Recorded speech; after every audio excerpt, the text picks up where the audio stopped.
Transcontinental railways.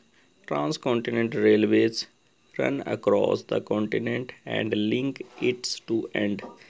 इसका मतलब ये है कि ट्रांस कॉन्टिनेंट का मतलब एक कॉन्टिनेंट के दो हिस्सों को जोड़ने वाली railway line. They were constructed in economic and political region. दरअसल आर्थिक विकास के लिए और राजनीतिक दबदबा बनाने के लिए भी ये कॉन्टिनेंट रेलवे बहुत महत्वपूर्ण होती है. वो आपको बाद में पता चलेगा. आगे देखते हैं. इसमें सब यही है फैसिलिटीज़. Trans Siberian railway. तो सीधे मैप पे आते हैं. ये है कि पूरा का पूरा रशिया है. रशिया का एक हिस्सा, रशिया का दूसरा हिस्सा. ये सेंट पीटर्सबर्ग से लेके ये रेलवे लाइन बनी हुई है. ये यहाँ तक कितनी लंबी है, ईस्ट तक पहुँची है. और इस रेलवे लाइन का सबसे बड़ी खासियत है ये इलेक्ट्रिसिटी से चलने वाली ट्रेन है यहाँ. और यहाँ यूरोप को ये एशिया के साथ जोड़ती है. ये देखो उलान बटोर, ये मंगोलिया, ये चाइना है. ये देखो सारे के सारे ये रशिया से आज़ाद हुए देश हैं. यूक्रेन है और बहुत सारे देश हैं. अब इसको और डेप्थ में देखते हैं कि है क्या इसमें. Trans Siberian railway, major railway Russia, Saint Petersburg से व्लादिवोस्टोक, वो आपने देख लिया. पासिंग थ्रू मॉस्को, उफा, नोवर्स्क, ये देखो मॉस्को, कजान, ये सारी जगहें इसमें बताई गई हैं. 9,332 किलोमीटर लंबी है. डबल ट्रैक है, इलेक्ट्रीफाइड है. बहुत इम्पोर्टेंट है ये. और ये रेलवे वर्ल्ड की सबसे लंबी रेलवे है ये ट्रांस कॉन्टिनेंट में.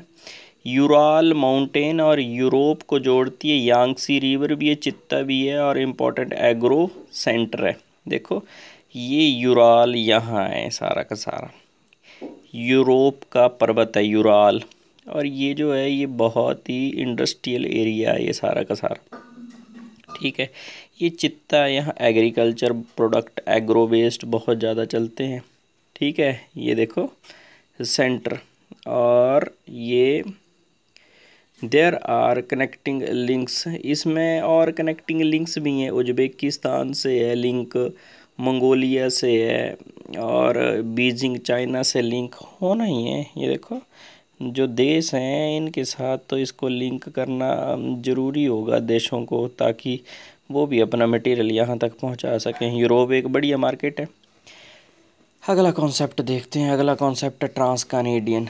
ट्रांस कैनेडियन की बात करते हैं तो नॉर्थ अमेरिका की बात करते हैं. नॉर्थ अमेरिका की बात करते हैं तो सीधे कनाडा की बात करते हैं. ये देखो ये वैंकूवर से हैलिफैक्स. ये दोनों जो कॉन्सेप्ट हैं याद होने चाहिए. ये दोनों चीज़ें आपको याद होनी चाहिए. क्वेश्चन आता है कि ये जी ये सारा कनाडा ने लिखा होगा इसमें. नंबर 1 क्वेश्चन आएगा कि ये जो मैप बना है ये कौन सा है, तो आप लिखें ट्रांस कैनेडियन रेलवे. दूसरा बोले ये वैंकूवर मिटा दिया होगा और हैलिफैक्स और लिखा होगा ए और बी. तो ए में क्या है और बी में क्या है, ऐसा क्वेश्चन आ जाता है. ये आता है ना map based skill based question, तो ऐसे आ जाता है. तो इसको और डेप्थ में देख लेते हैं. 7,050 किलोमीटर लंबा है. ठीक है. वैंकूवर हैलिफैक्स आपको पता है.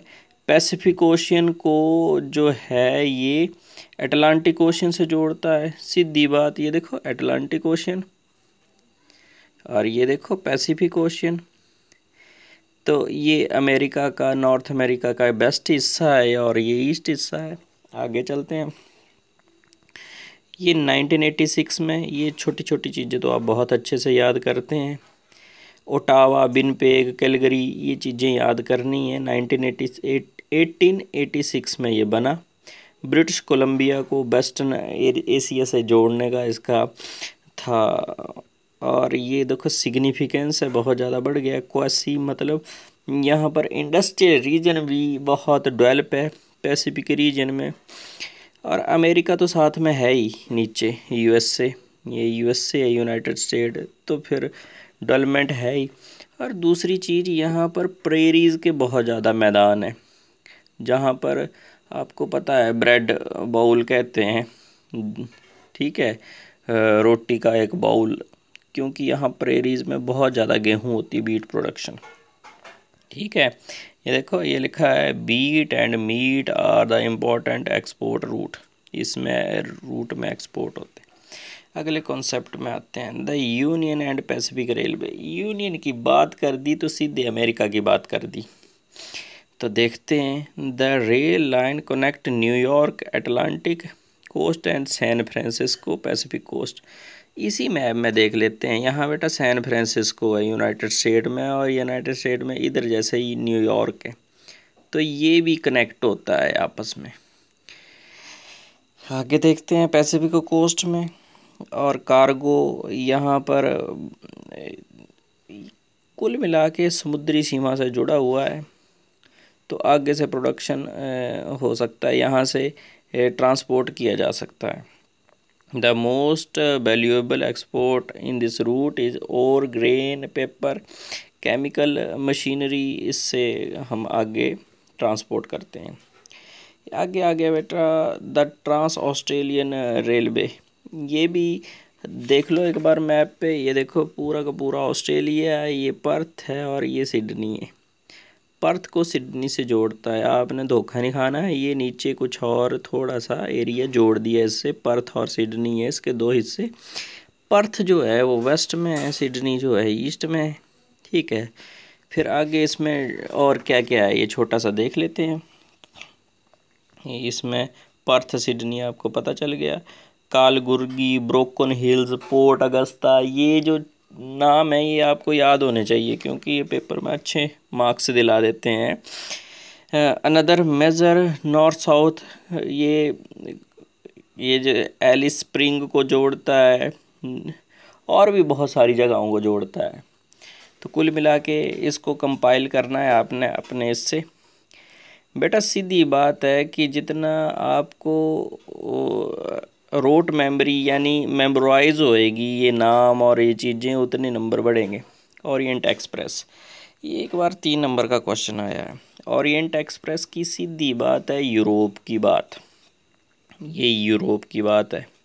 यूरोप में this run from the Paris Istanbul, ठीक है, पेरिस और इस्तांबुल में चलती है, ये फ्रांस वगैरह थ्रो, ठीक है, म्यूनिक, वियना, बुडापेस्ट, ये देखो हंगरी की राजधानी बुडापेस्ट, बिलग्रेड्स, ये सारे के सारे यूरोपियन कंट्री हैं। The journey time from the London to Istanbul, देखो लंदन से इस्तांबुल जाना है, उदाहरण के लिए ये देखो जैसे ये सारा का सारा यूरोप है, यहाँ लंदन है, यहाँ इस्तांबुल है, पहले जहाज़ से घूम के जाते थे। ठीक है, फिर पनामा चैनल, यानी पूरा अफ्रीका का चक्कर लगा के,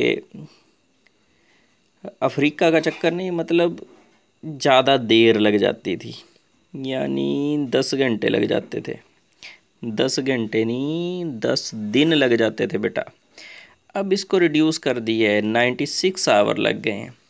आपको ये काम है, आपने इस्तांबुल ढूंढना है और लंदन ढूंढना है, फिर आपने एक कनेक्शन बनाना है इसके बीच में कि 10 डेज़ कैसे लगते थे, express now reduce 96 hour against 10 days by the sea route, sea route से आपने वो सी रूट ढूंढना है और बनाना है, और मुझे कमेंट करके बताना है कि कहाँ है। चीज़, ओट्स, वाइन, फ्रूट, ये सारे के सारे इसमें ट्रांसपोर्ट होते हैं। मैंने इस पे ज़्यादा देर इसलिए लगाई क्योंकि मैं चाहता हूँ कि ज्योग्राफी आप जिएं। ज्योग्राफी आप तब जिएंगे जब आप लंदन से इस्तांबुल जाएंगे बाया सी रूट, फिर बाया ओरिएंट एक्सप्रेस, फिर आपको पता चलेगा कि 10 घंटे और 96 आवर क्या है। और